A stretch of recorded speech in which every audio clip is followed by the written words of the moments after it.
Dearly beloved family and friends, we are gathered here today to remember the life of Richard Pleasance Anthony, known as Dick. It is a bittersweet joy to finally be able to gather together, masked, vaccinated in this highly ventilated hall and through the live stream, after Dick's death in July following a medically complicated battle with heart disease. I deeply appreciate all of you who have traveled or dialed in from near and far to support Dick's wife, Becky, and his whole family. Please remember that both an online and in-person reception will follow this service, on Zoom for all those Zooming, and just a couple of doors down at Masala Art with Dick's family for those of you here in person. Thank you for coming in body and in spirit. I am Reverend Katie Scudera, and I am the lead minister here at First Parish in Needham, Unitarian Universalist. Our ministerial intern, Jenna Crawford, and I heartily welcome all of you to our parish hall, to our sanctuary. These rooms have been improved to be our most highly ventilated spaces. Our congregation continues to balance the need for in-person community and rites of passage with the realities of COVID-19. Thank you so much for your understanding in keeping your masks on for the duration of the service and for humming along, if you're here in person, humming along instead of singing along with the pieces offered by our musicians, our accompanist, Calvin Koning, our former assistant music director, Kate Loftus-Camp, and Dick's friends, Jan and Chris. Thank you, Jan, for offering the same song today as you did for Dick and Becky's wedding. Ideally, we wouldn't have such constraints while celebrating Dick's life, but we hope that this service will still capture Dick's spirit and his life as a devoted son, brother, husband, father, and grandfather. An excellent writer and lifelong learner, a lover of nature, long walks, and music, and a dedicated activist for the earth, for peace, and for human rights. Thank you all again for being here, and again, welcome, one and all.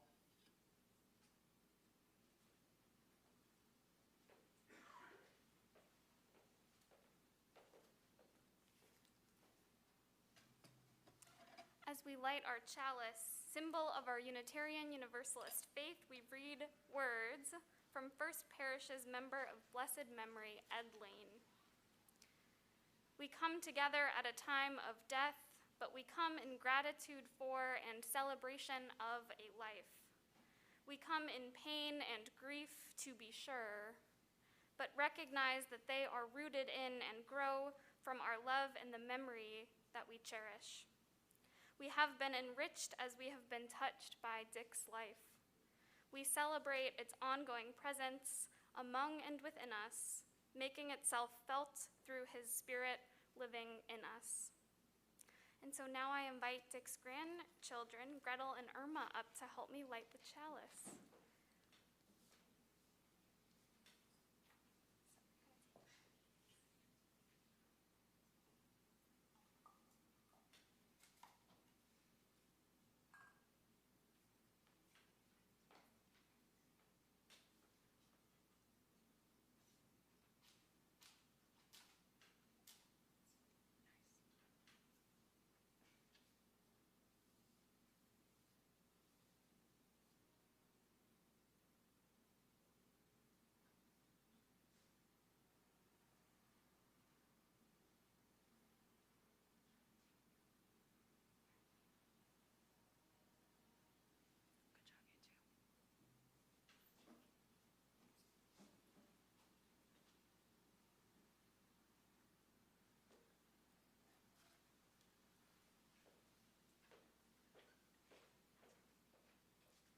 Thank you, Gretel and Irma. As we begin this memorial celebration of Dick, please join me in the spirit of prayer and reflection so that we may center ourselves on this precious present moment. Spirit of life and love, the God we know by many names and through many ways. Thank you for your presence among us today, both in this church where generations of Needhamites have come to honor and celebrate their deceased loved ones, and in the homes of those who loved Dick who are participating online, for we know your Spirit can reach us in any place. We know with your support and with the support of all those gathered here today, we will navigate our grief at Dick's death. We are also grateful for the presence of this gathered community of those who knew and loved Dick, and we affirm that our communal love and all the lessons and gifts Dick gave us are a blessing to all present here and to those whose lives we touch. We pray that Dick's spirit live on through us in our words and deeds inspired by his commitments to family, justice, the earth, and music. May we not forget him and how he influenced our lives and the world. We take a moment now in quiet reflection with the ringing of our singing bowl to offer the silent prayers of our hearts and to bring to our minds beloved memories of Dick.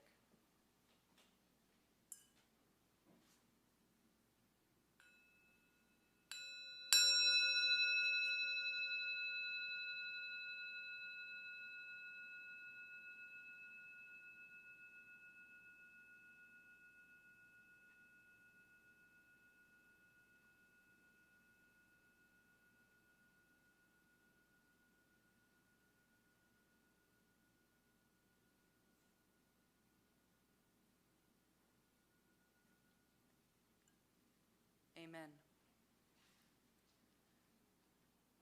We invite you now to join in humming along, if you're in person, or singing along at home, our responsive hymn, "What Wondrous Love Is This?" which, along with our gathering music, is among Dick's favorite hymns.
I now invite Dick's wife, Becky, forward to offer our first reading from modern Euro-American writer and environmentalist, Wendell Berry.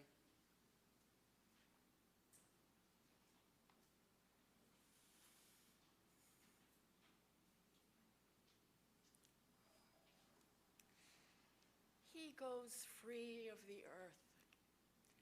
The sun of his last days sets clear in the sweetness of his liberty. the halo of his life remaining in all his death leaves. Radiance knows him, grown lighter than breath. He is set free in our remembering, grown brighter than vision. He goes dark into the light of the hill that holds his peace. He is hidden among all that is and cannot be lost.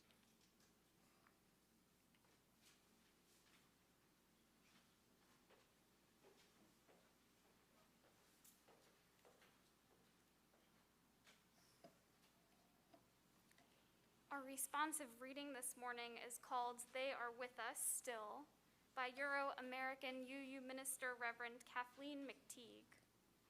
For those of you here in the parish hall, the reading is printed in your orders of service. I will read the plain type, and Jill responds along with Reverend Katie reading the italicized type.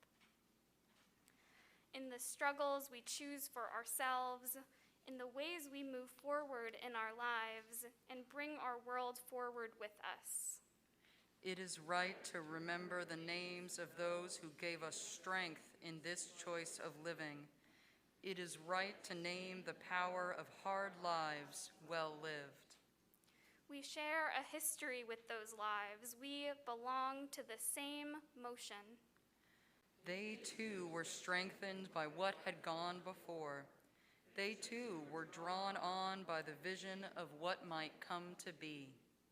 Those who lived before us, who struggled for justice and suffered injustice before us, have not melted into the dust and have not disappeared. They are with us still. The lives they lived hold us steady. Their words remind us and call us back to ourselves. Their courage and love evoke our own. We, the living, carry them with us. We are their voices, their hands, and their hearts. We take them with us, and with them choose the deeper path of living. We'll listen now to Turning Toward the Morning by Gordon Bach, played by Chris Payhood. Dick loved Bach's deep bass voice and the fact that he was a Mainer through and through. Dick was deeply fascinated by the cosmos and space. Becky hears him in the lyrics about the stars swinging low and finds hope and serenity in the world turning toward the morning.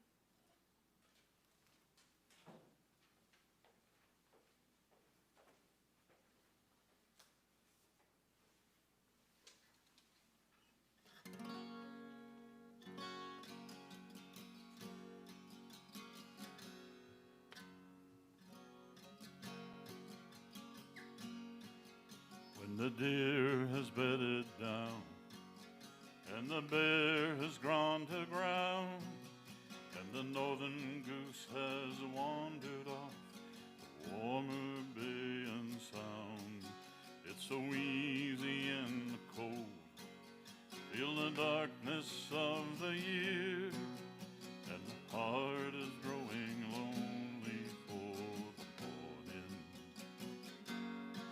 Oh, my Joni, don't you know that the stars are swinging slow and the seas are rolling easy as they did so long ago? If I had a thing to give you, I would tell you one more time that the world is always turning toward the morning.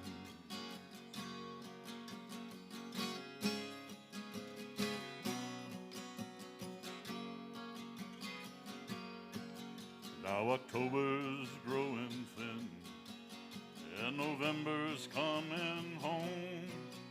You'll be thinking of the season and the sad things that you've seen, and you hear that old wind walking, hear him singing high and thin. You could swear he's out there singing of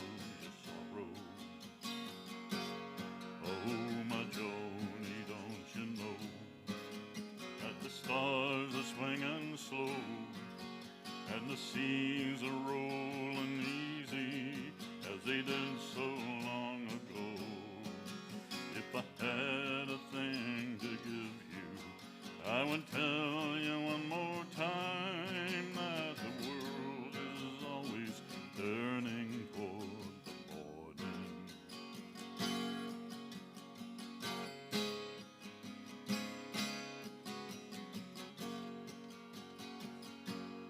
Oh, my Joni, don't you know that the stars are swinging slow and the seas are rolling easy as they did so long ago?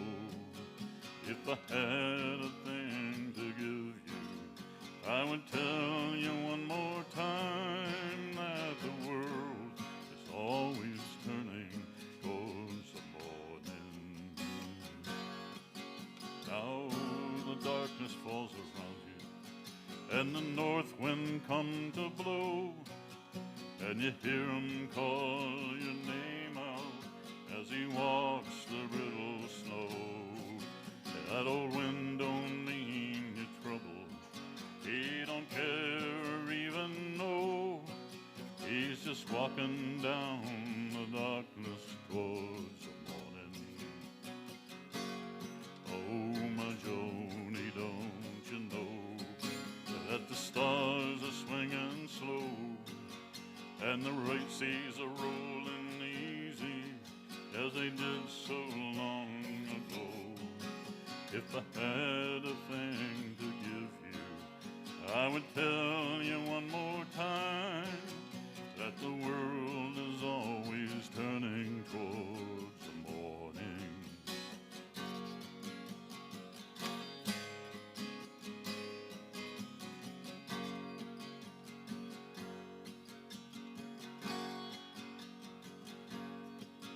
It's a pity we don't know what the little flowers know. They can't face the cold November. They can't take the wind and snow. They can put their glories all behind them, bow their heads and let it go. But you know they'll be there shining in the morning. Oh, my Joni, don't you know that the stars are swinging slow and the seas are rolling easy as they did so long ago? If I had a thing to give you, I would tell you one more time that the world is always turning toward the morning. Now, my Joni, don't you know that the days are rolling slow and the winter's walking easy as he did so long ago? And that wind will come and ask you why my Joni's weeping so. Won't you tell him that you're weeping for the morning?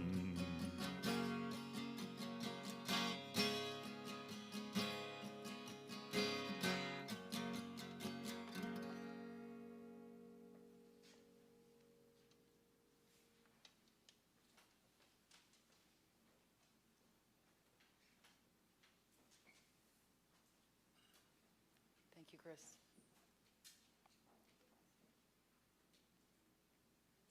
Dick Anthony loved nature, and especially the little slice of it at Tennett's Harbor in Maine. Dick was a beautiful writer, and a short piece he wrote about the cove at his family's summer cottage illustrates some of the core aspects of who he was and what he did with his life. First, his love of writing, his profession, and one of his great gifts. Second, his love of the earth and its healing properties. He wrote, "Gazing's a major pastime at the property. We call it tide monitoring. And the mud at low tide has its part to play in restoring frazzled spirits." Third, his lifelong advocacy for the earth, among other justice matters. Dick wrote of his concern for the seemingly disappearing black-bellied plovers Were they missing because their traditional winter quarters had been recently supplied with enough fill to set the stage for condo construction? Fourth, his love of family. Dick wrote about the time he and his nephew raced each other across the flats. He wrote, "The two of us executed a version of running across the wide part of the flats. Critically, neither of us got stuck. And while in retrospect it seems certain my athletically gifted nephew won, both of us made it across, and despite accumulating ample mud coatings on sneakers and ankles, both had a blast." Writing, nature, justice, family. If only Dick had written about music and singing in this one 900-word essay, we'd really have much of the whole picture, wouldn't we? Richard Pleasance Anthony was born on June 18, 1941, in the Chestnut Hill neighborhood of Philadelphia, to Grace Stanley Pitfield of Philadelphia and William Stevens Anthony of New England. His mother and father were children during World War I and young adults during the Depression. They met at a house party of mingling singles in the 1930s and married in 1937, 5 years after William had graduated from Yale University. Their first son, Tom, was born a year later. Grace, called Muzz by her children and later her grandchildren, was a talented artist but didn't sell commercially. William, known as Bill and called Sato by his children and grandchildren, had trouble finding work that fit him. Bill and Grace would often end up back at home with the Anthonys or the Pitfields while Bill was between jobs. Around the time Dick was born, Bill enrolled at Berkeley Divinity School down the road from his undergraduate alma mater. Because Bill was in seminary during World War II, he did not serve. Bill graduated and was ordained to the Episcopal priesthood in 1944, and soon after, Dick's two younger siblings, Lisa and Peter, I was told it was Peter, were born. Bill's work meant the family moved around regularly to places as far afield as Puerto Rico, Kansas, and South Dakota, and Grace was the primary caregiver. She was warm, loving, and non-judgmental, both with her children and with her husband, who could be a challenging man. The place the family lived the longest was in Duxbury, Massachusetts, when Dick was in elementary school. The Anthony family was always singing, especially Episcopal hymns. Though the theology never really took with him, Dick loved church music and pageantry and sung in choirs for the rest of his life. Dick was also very athletic and played hockey and football in the neighborhood and at school. He was the golden boy of the family, good at sports, good at academics, and a lovely singing voice. The Anthonys regularly saw Bill's local siblings, Uncle Bob and Aunt Zev. Aunt Zev was an independent woman who was in a series of Boston marriages with other single women. She could be cranky, but was well loved. Bill and Uncle Bob were both dedicated to social justice work and committed Christians, Episcopalian and Quaker, respectively. They participated in the 1963 March on Washington, and Bill worked to integrate segregated churches. Both men were a great inspiration to Dick. However, Bill felt his calling was to the priesthood, less so to fatherhood. The whole Anthony family was drawn into Bill's ministry. Dick and his siblings would often receive gifts of a donation to the presiding bishop's fund for world relief. And Bill once took, without asking, a baseball Dick had signed by the 1947 Red Sox World Series team, including Ted Williams, and donated it to a charitable auction. Dick was a lifelong Sox fan, so this was quite a betrayal. It was a particular disappointment to Bill that none of his 3 sons became a priest. It is suspected that Bill's lack of interest and ability in fatherhood is why each child was sent to prestigious Episcopal boarding schools. Because the family moved so often, the boarding schools became each Anthony child's home base. Dick attended the Groton School here in Massachusetts from 8th grade onward. The Anthony children attended school on scholarships. They were not wealthy. When the family still lived in Duxbury, Dick would hitchhike home from Groton because he didn't have money for transit. As a scholarship student, Dick had fairly public chores he was expected to complete and couldn't play hockey because his family couldn't afford the equipment. Despite this economic divide, Dick became very close with his classmates. He graduated near the top of his class and often attended reunions. Despite their financial struggles, Bill received an inheritance in 1951 and bought the Anthony Summer Cottage property up in Tenants Harbor, Maine. Because Bill would take a preacher's leave every August, the family would spend the whole month up there. Dick loved Tenants Harbor his whole life long. Dick was accepted for college at Yale University, like his father, his uncle, and his grandfather before him, but he struggled. So he enlisted in the Navy in 1959 and spent most of the next 4 years at a naval air base in Jacksonville, Florida, notably during the Cuban Missile Crisis. But he was mostly editing the newspaper and playing a lot of tennis. After his military service, Dick returned to Yale, which was transformed. In an essay for Yale's alumni magazine, Dick wrote that Yaleys at the time lacked any sense of our own capacity to bring about change. And the notion of new lifestyles, a major component of the Cultural Revolution, was quite unknown. But when Dick returned 4 years later, it was the 1960s, and everyone was a hippie. When he finally graduated from Yale in 1967, Dick had long, shaggy hair and a deep commitment to civil rights and an end to the Vietnam War. Around the time of his graduation, Dick met Amy Stanley at a party in Philadelphia, where he was jamming with a bunch of other hippie musicians. Amy and Dick shared progressive ideals. Dick met Amy's sister, Maggie, who became a lifelong friend when they all participated in a major anti-war protest in 1968. Dick and Amy moved to a co-housing unit up in Cambridge, Massachusetts, to be surrounded by other liberals. They married in 1970 with Bill officiating, despite how much he struggled in his relationship with Amy, who was a strong, opinionated woman. It did not help their relationship that Bill snuck obey into her vows despite her explicit request to leave it out. Dick and Amy did not regularly attend church during their marriage. In 1971, the Anthonys moved to the North Shore, where they had their rural phase, with Dick working at the local Beverly Times and Amy getting into gardening, bread making, clothes making. This phase did not last for long. They both worked in Washington, D.C. on the McGovern presidential campaign in 1972, and next moved to Springfield, Massachusetts, where their beloved son, Sam, was born in 1975. Dick worked for the paper in Hartford, and Amy began working in public housing, which would become her career and her passion. In 1977, Dick was offered a position as a speechwriter for the Environmental Protection Agency under President Jimmy Carter. This was an exciting prospect for Dick, who was already concerned about climate change. But Amy did not want to move, and their marriage had become strained. So Dick commuted to D.C. with a threadbare apartment there. Dick and Amy separated in early 1979 and formally divorced the following year.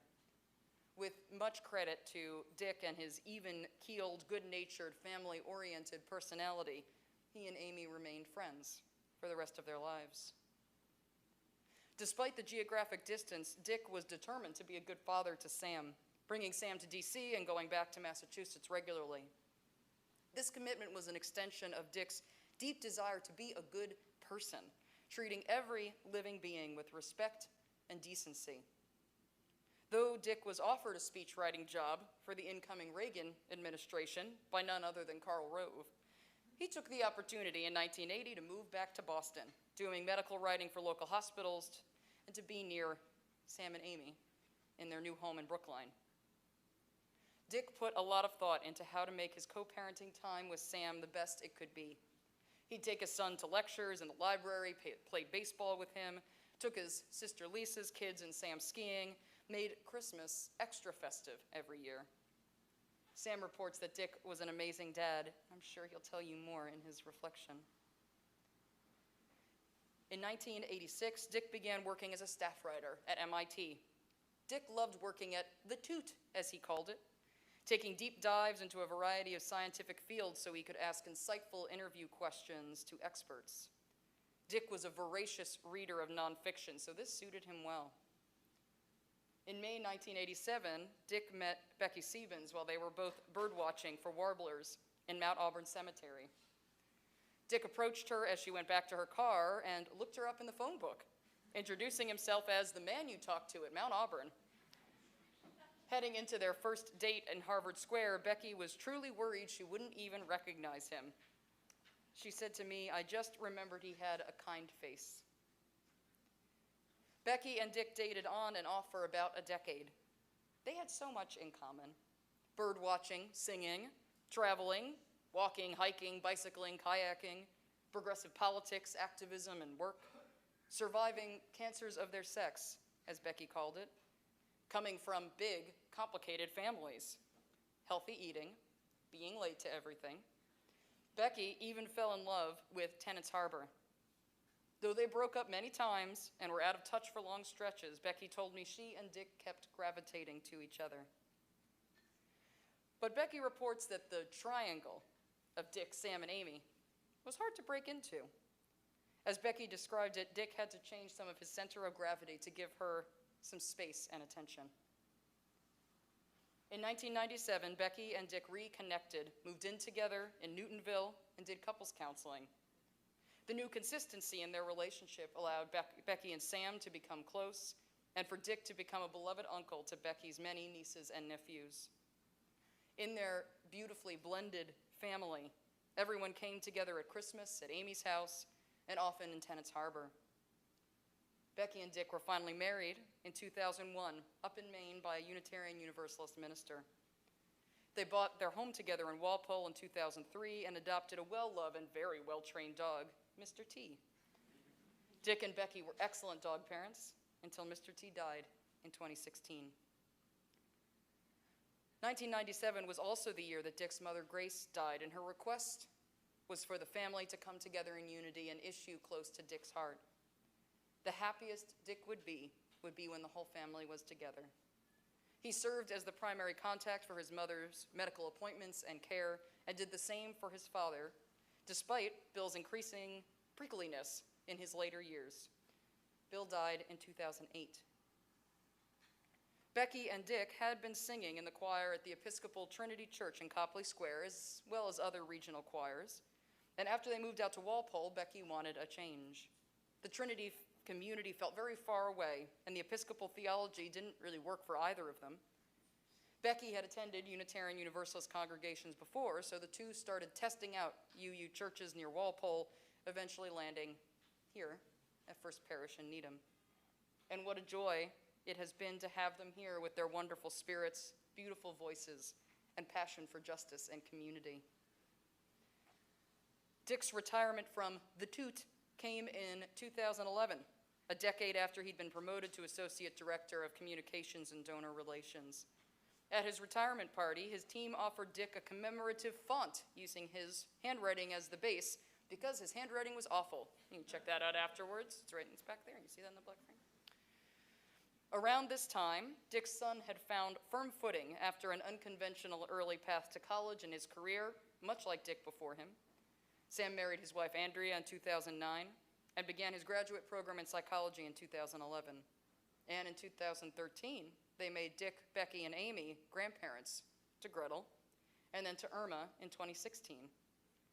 Dick and Becky loved their grandchildren, and as Dick did with Sam, they made sure to create special times for bonding and adventure with Irma and Gretel.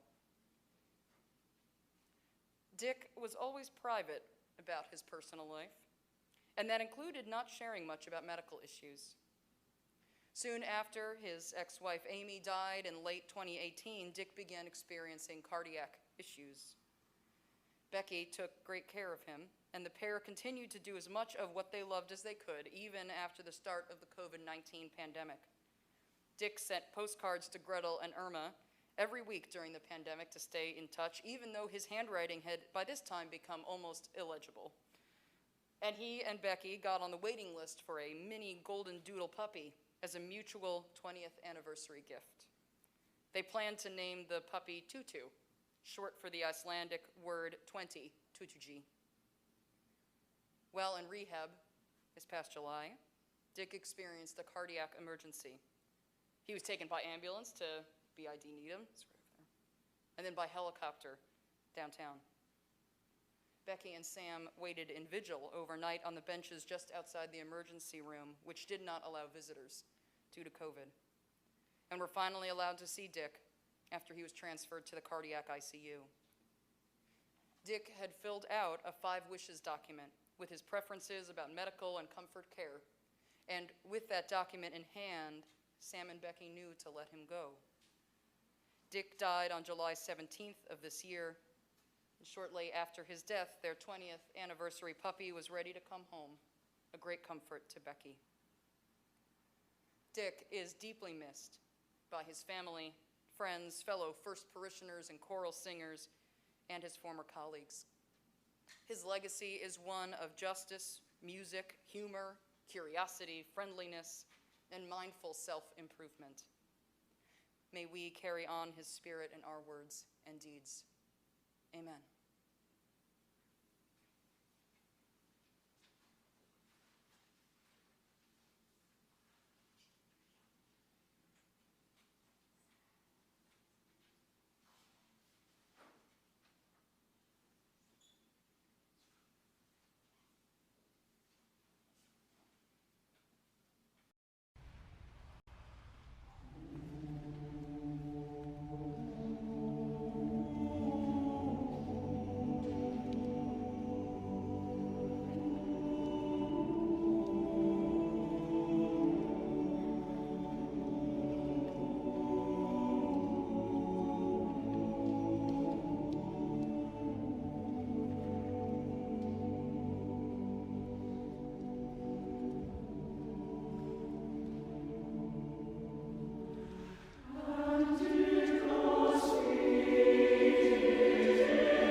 Thank you for your patience when we had to reboot our tech. And thanks to our member Tom Gayman and our staff member Tom Pugh, both Toms. Thank you, Tom and Tom, for all of your technical assistance today. We're also grateful to the Jamison Sisters, a group both Dick and Becky sang with, who you just heard for the slideshow. The first piece, Jerusalem, Dick loved because it evoked the British boys' school model that Groton was founded on, and he loved the second for its beautiful composition and the fact that it was written for a man he knew and respected, the Jamison Singers founder, Jim Marvin. Dick was actually singing in that one that you just heard. I now invite Dick's older brother, Tom, to come forward and share his reflection.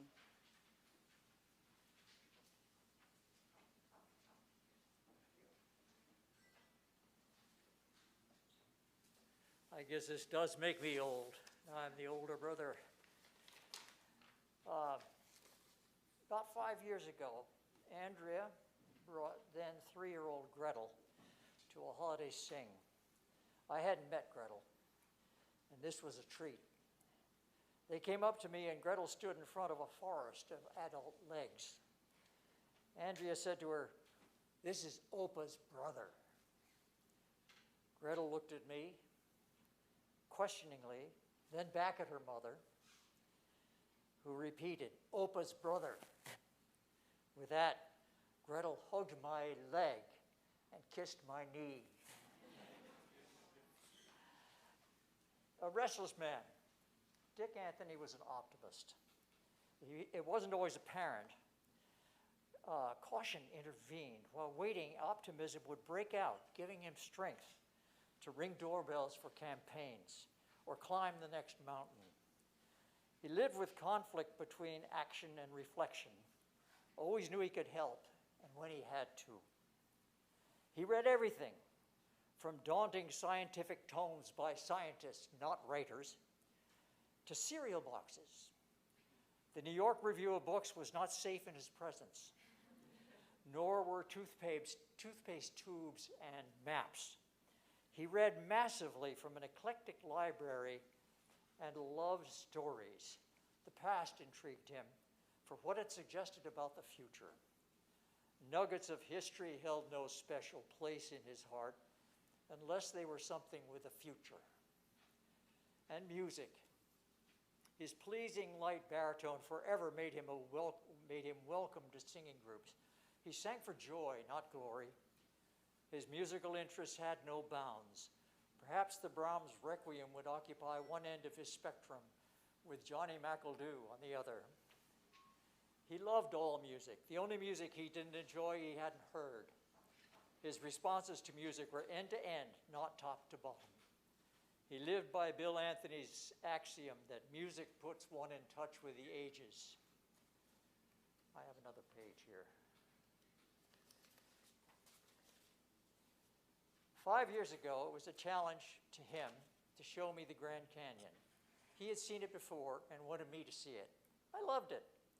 But part of the adventure was watching Dick. He was seeing what he could learn, what he missed the first time.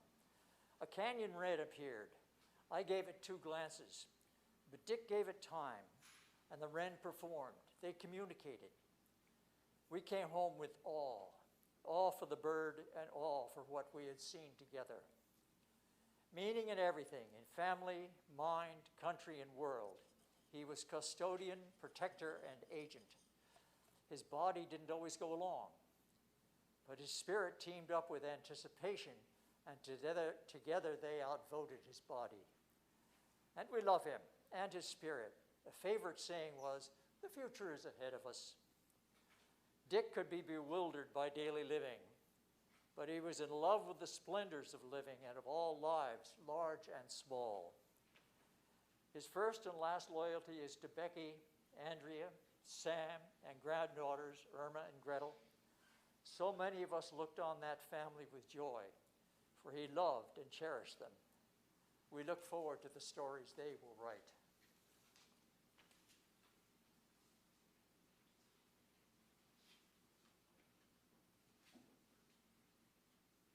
Thank you, Tom.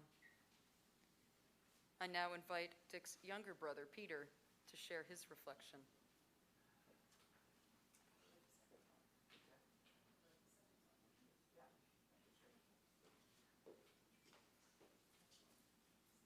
Some props.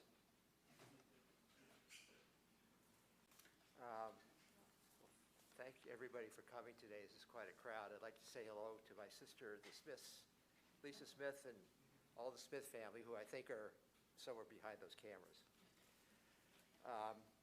So Becky called and said, would I say something today? I said, I had to think about that. What am I going to say? And what I really wanted to do is capture the relationship I have with my brother. And so I went back and thought about that extensively, as you can imagine. And as I did that, I found myself just smiling all the time. It was a pleasant experience, and that's kind of what I tried to capture today. So what I did is, the best way to capture this from my perspective is to give you a top 10 list of the things my brother taught me. I'm the kid brother. Number one, and this is roughly chronological, he taught me to pee through the screen onto the geraniums from the bedroom window. So, and that's a skill that I've admired, as you can imagine. So there's a little different picture of my brother than you might know. Second, he taught me how to skip stones across the creek in Tennant's Harbor. We have a Tyler Creek, and he was just a master at skipping stones. I could never come halfway as far as he could, but he was a real pro at that. Number three, he taught me, I was the subject of this. There was a wrestler in the mid-1900s, Walter Kowalski, and he had something called a claw grip, and he would grab your belly and twist it. Ouch! It hurt. So he taught me that, and I never got to do it to him, but he got to do it to me. He and I were both guitar players, folk music players, and in my early career as a guitarist, he taught me the best finger-picking style for folk music, the Travis pick. So that was a serious thing. He really taught me that. It was wonderful. He taught us Kathmandu curry. That was a curry dinner where you would sit on the floor and eat with your hands. It was sloppy mess. It was just wonderful. Lots of wine. So we always enjoyed that. And a lot of you know him as a singer, but what he taught me, importantly, because I'm not much of a singer, is how to fake some of the notes you miss, particularly when singing the bass line. You have to keep singing along, and you just have to fake through the ones you didn't get right. He taught me about Stan Rogers, and we're going to be hearing from Chris again shortly about Stan Rogers. He was the king of maritime folk music in my book. Wonderful guy. Number 9, he taught me movie appreciation. He liked movies with tough guys in rough situations. The French Connection was one of his favorites, and The Last Detail with Jack Nicholson was one of his favorites too. Just absurd movies. But if you haven't seen them and you have a chance to, please do, and think of Dick Anthony, because he would appreciate that. And last but not least, he taught me the proper wearing of the propeller cap. And you saw that earlier. But it was one of his favorite pieces of headgear. And I got one special for today. So I wanted to wear it in his honor. But I think most importantly, there's a bonus lesson. And that's to keep it silly and leave him with a chuckle. Thank you, RP. Well done.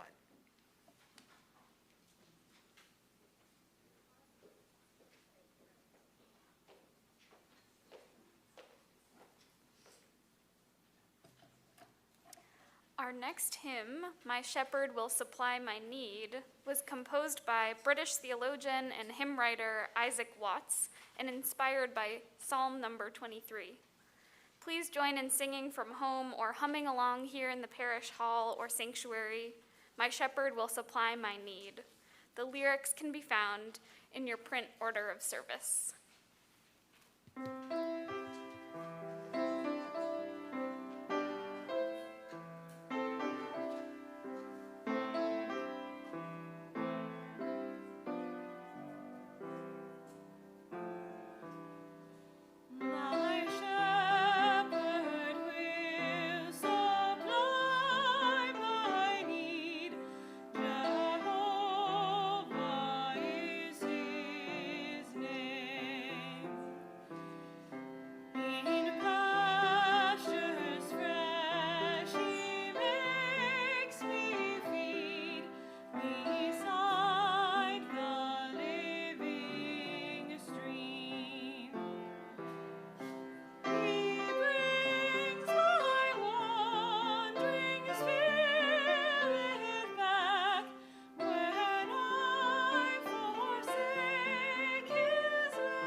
Thank you, Kate and Kelvin.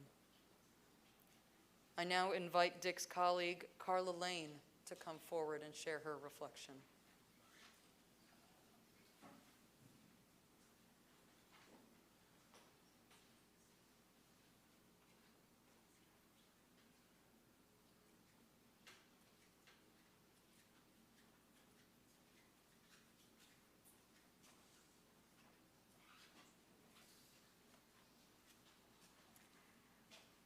When Becky asked me to speak on behalf of Dick's MIT colleagues today, I reached out to those people I could get in touch with and ask them for their memories and feelings. And they're spread all over the country, so it's difficult, but these people collaborated with Dick in a variety of capacities, some going back as far back as 1986 when he started working there.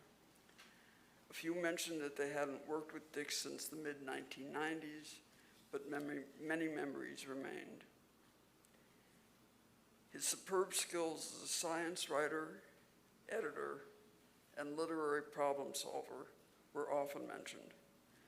But there were several other common threads: his kindness, his respect for his colleagues, his concern for their welfare, and his eagerness to help. One colleague noted that if Dick saw your work coming off the printer with his own, he'd deliver yours to your office. I remember many times when I was starting a new project, he would show up with the names of faculty, staff, or students whose input might be useful. And his concern for his colleagues went way beyond our work. Here I'll quote directly from one of my correspondence. I remember once when I was sick and Dick rode in a cab with me to the hospital to make sure that I got there okay. His generosity was above and beyond. And I can share a similar story of my own here. My doctor had called me to ask me that I come into the hospital the next day to check something that had shown up on an x-ray. Knowing that the worst case scenario was terrible, I was not a happy camper. Dick insisted that he give me a ride home. Usually I walked. And as I got out of the car, he handed me some flowers. At a very scary time, Dick found a way to provide much comfort and even some cheer. Another subject that came up frequently among his colleagues was his wonderful sense of humor. And again, I'll quote from someone directly. What I treasure most is the memory of his laugh, which came so often, sometimes that rolled out of him from deep inside. It was joyful, generous, and contagious. And before I close, I have to mention another significant contribution. Again, I quote directly from a colleague who noted, while Yale may have had Cole Porter, MIT had Dick Anthony. This colleague is talking about all the songs Dick gleefully wrote for office parties. If someone was going to a new job or retiring, for example, Dick would compose the send-off song, always hilarious, and it always scanned perfectly, and would rehearse our famous office chorus to perfect its performance. Oops. Dick and I had the good fortune once to sing in the chorus of a concert performance at MIT of Porgy and Bess. And we got the bright idea of assembling the cast at my house for an evening singing Broadway and Tin Pan Alley songs. Dick had the good sense to realize that while everyone would know the tunes, few would know the lyrics beyond maybe the first verse. So he diligently typed out pages and pages of lyrics from the songs of Cole Porter, Richard Rodgers, and George Gershwin, and made sure that everyone had a copy, guaranteeing that there were no impediments to our rousing performances. I still have several copies of this valued document on my bookcase, perhaps in the hope that someday they'll again be useful. I've been blessed in my life with many wonderful colleagues. So Dick faces stiff competition. when I credit him, as do they, as being one of the best.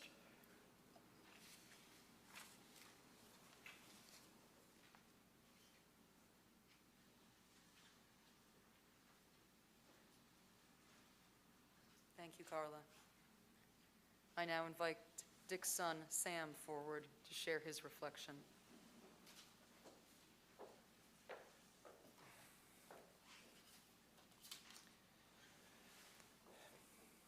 I love my dad dearly. I admired him tremendously. He was funny. He was so smart, so intellectual, so interested in the world. But most immediately, as I thought about this, I admired him for how thoughtful and reflective he was about how to be a good person to others. My grandfather, who I called Sato, had a grace that he loved, that my dad loved as well. And it went like this. Here's to those who we love. Here's to those who love us. Here's to those who love those who we love. Here's to those who love those who love us. I think you may have gleaned that my grandfather at times honored that sentiment more in the breach than the observance. My dad lived it. Here's to those who we love. He loved me and sacrificed for me in his career, thought about me in living his life, even at times to the exclusion of things that would have been better for him. You heard about how deeply he thought about how to be a good father for me after the divorce when I was a child. He thought as deeply about how to support me when I was a young adult and going through phases in my life that must have looked terrifyingly like wandering in the wilderness from outside. Here's to those who love us. Becky was the love of his life, and him the love of hers. And he thought hard about how to make it work, and he took time to make it work, and he worked on it explicitly and intentionally. Both of them did. And it's an extraordinary lesson for me and for how to live. Here's to those who love those who we love. His siblings grew up loving, but I would say fractious at times, off at boarding schools. As they started their own families, the relations were complex. He deeply believed that he had a responsibility to bring them together, and he cared very deeply about doing it, and he thought very hard about how to do that. When my kids were born, his grandchildren, the same attention that he devoted to how to be a good father to me, he devoted to how to be a good grandfather to them, and it was an extraordinary model. Here's to those who love those who love us. For all that he was intentional with me, with his grandkids, he was like that with his nieces and nephews. How to be an uncle, I don't know if people really think about that much. You know, you're an uncle. But my dad would do road trips. He would do planned activities. He would run across 4 feet of mud with my cousin, which was, I don't really know how it worked, honestly. Like, it's not like solid ground. They ran across a body of water. And then his thoughtfulness and his reflectiveness about how to be a good person extended out to the people in his congregation, the people at his work, to strangers he would talk to on ski lifts, to nature and to the world. And certainly I hope that in my life I can take that lesson from him, and I can live those things that I so admired in him, that he was so intentional, so thoughtful, so reflective about his entire life, and be a tenth of that. And I admire it, and I remember it, and I honor it, and I love it.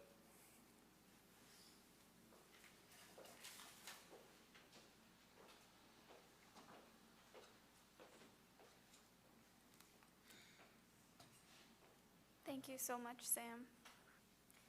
We'll listen now to Be the Light, a song by activist singer Leah Morris, inspired by a poem by Black National Youth Poet Laureate Amanda Gorman called The Hill That We Climb, and performed by the First Parish Choir, including Dick himself. Be the Light evokes Dick's commitment to working toward a better world, especially in the realm of racial justice and equity.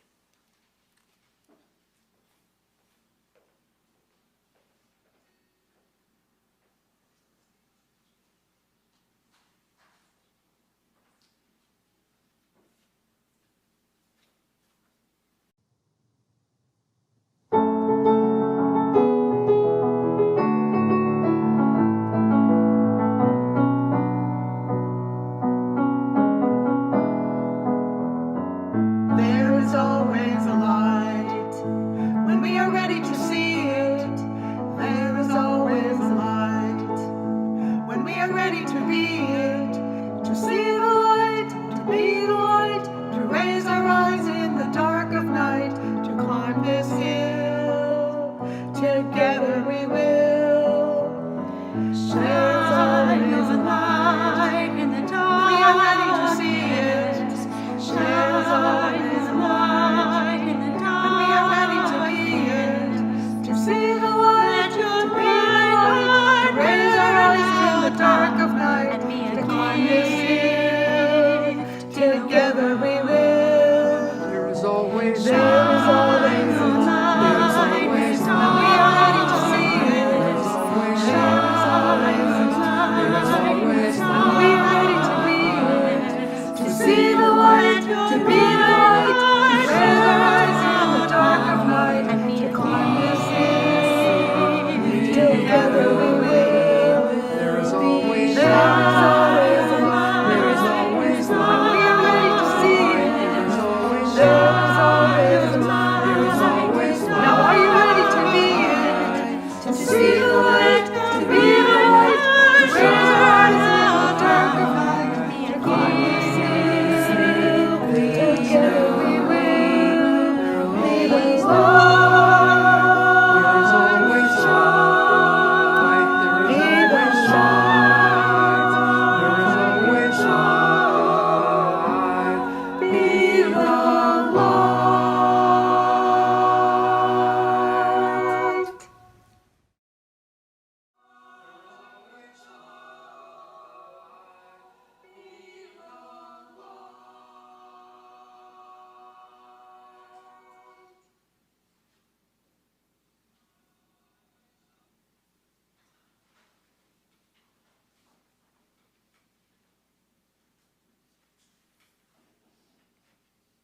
We have come to the time in our service when we invite all those with a brief reflection, memory, or story about Dick to raise your hand or come up front here and share it.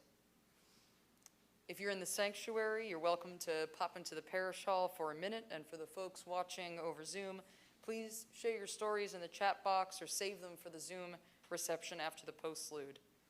We'll have at most 10 minutes for open sharing, so please keep your remarks short so others will have the opportunity to share. And now, please come forward.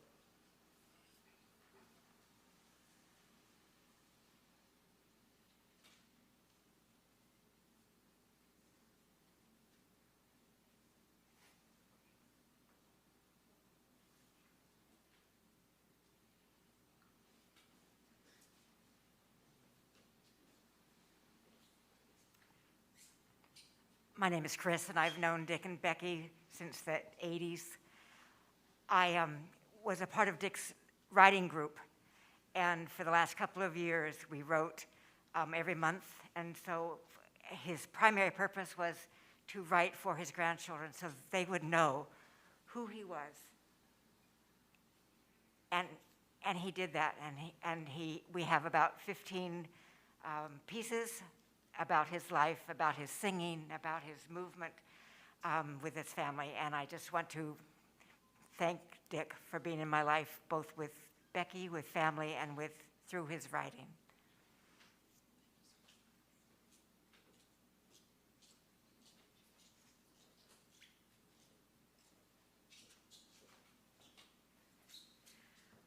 want to do a little editing on the introduction of how Becky and Dick met, because there's another version. And Becky thinks hers is right, and I think mine is right, but I was there when Dick came into, I should explain this a little better, a bedroom, but it was, it was at Pinkham Notch at the Music Weekend by AMC. And Becky and I went and had been friends through Fallen Church, where we had met. And we were singing, and there were like 6 or so people in this room with bunk beds and practicing and having a great time. And Dick and some other guy came to the door and started singing. Well, I picked up some chemistry between Dick and Becky, but Becky didn't. And I remember this quite well, and I thought, well, that's just interesting. You know, what a nice, great guy, great voice, fun personality, and he seems to be really watching Becky a lot. And so I'm not sure how the night watching Hawks came about, but there was something going on before that. and it was my great honor to know Dick through some of the political action. We went canvassing up in New Hampshire together and had a wonderful time, and just loved watching the two of you in theater together. That was thrilling. And like Chris, just grateful that he was such an important part of your life and our life. Thank you.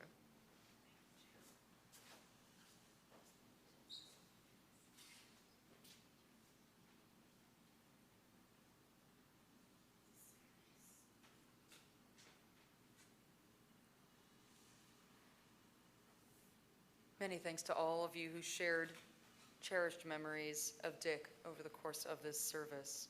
I hope you'll continue to do so during the receptions. Now let us take a quiet moment together with the ringing of our singing bowl to reflect, remember, and rejoice that Dick was a part of our lives.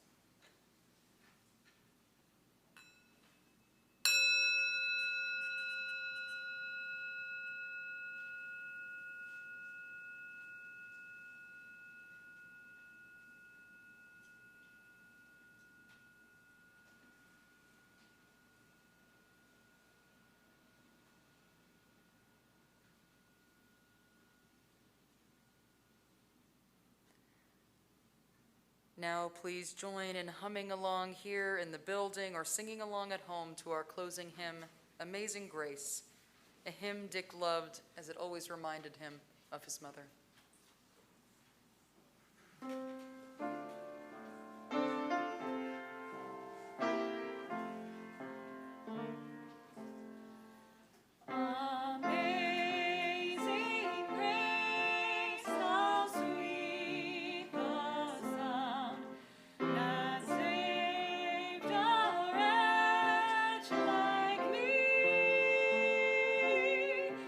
I once was lost, but now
Thank you all so much for being here today, in person and online.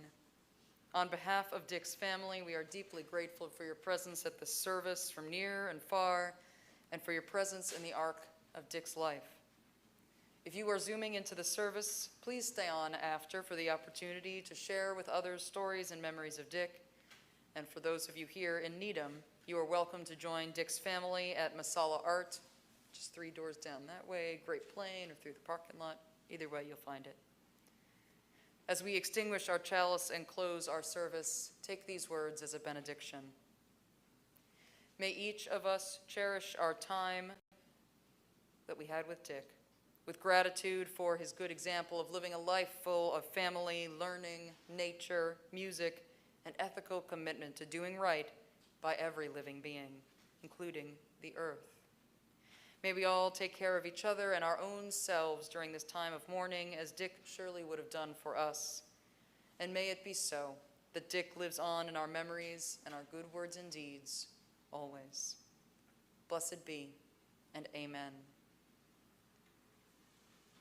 Now, please join in singing from home or humming here in the building to our participatory postlude, Mary Ellen Carter, a song Dick loved. I think his brother Peter referenced this with Stan Rogers, yes? He loved it especially after a special experience at a Stan Rogers concert where a man in the audience rose to say he'd sung the song to himself while waiting to be rescued after a water accident. It helped the man keep going until he was rescued, and may it help us keep going and rise again.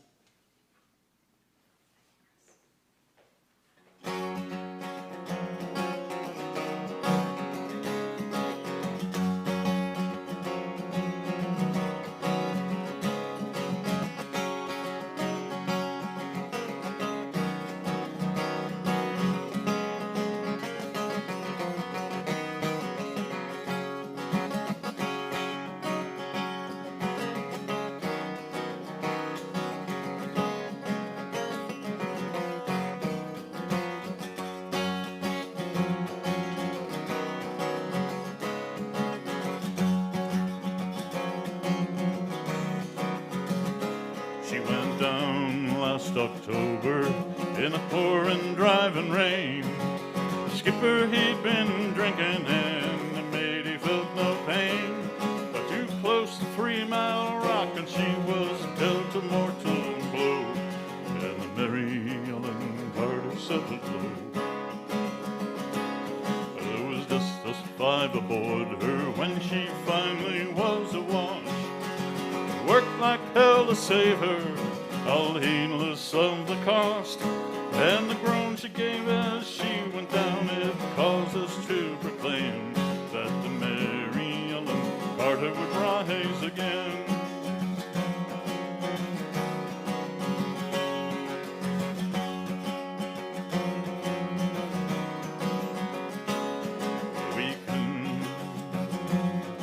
Well, the owners wrote her off. Not a nickel would they spend. She gave 20 years of service, boys, and met her sorry end. But insurance paid a loss to us, so let her rest below. And they left at us and said we had to go. But we talked to her all winter, and some days around the clock. She's worth $250,000 floating at the dock. And with every jar that hit the bar, we swore we would remake, make the Mary Ellen Carter rise again. Rise again, rise again, that her name not be lost to the knowledge of men, all those who loved her best and were with her to the end. Will make the Mary Ellen Carter rise again.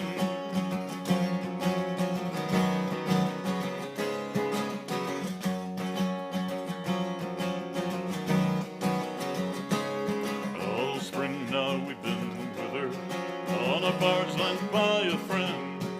3 dives a day and a hard hat suit, and twice I've had the bends. Thank God it's only 60 feet and the current's here to below. But we patched her rents, stopped her thence, dug the hatched and portal down, put cables to her fore and aft and girded her around. Tomorrow noon we hit the air and then take up the strain to make the Mary Ellen Carter rise again. Rise again, rise again, that her name not be lost to the knowledge of men, all those who loved her best, and were with her to the end, will make the Mary Ellen Carter rise again.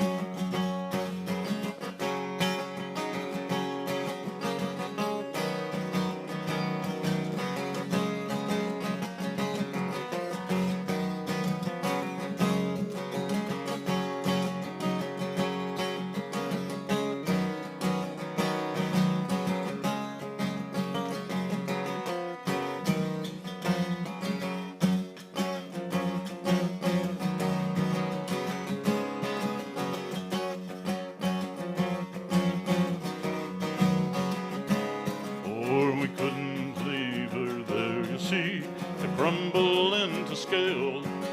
She saved our lives so many times, living through the gales, and laughing drunken rats who left her to a sorry grave. They won't be laughing in another day.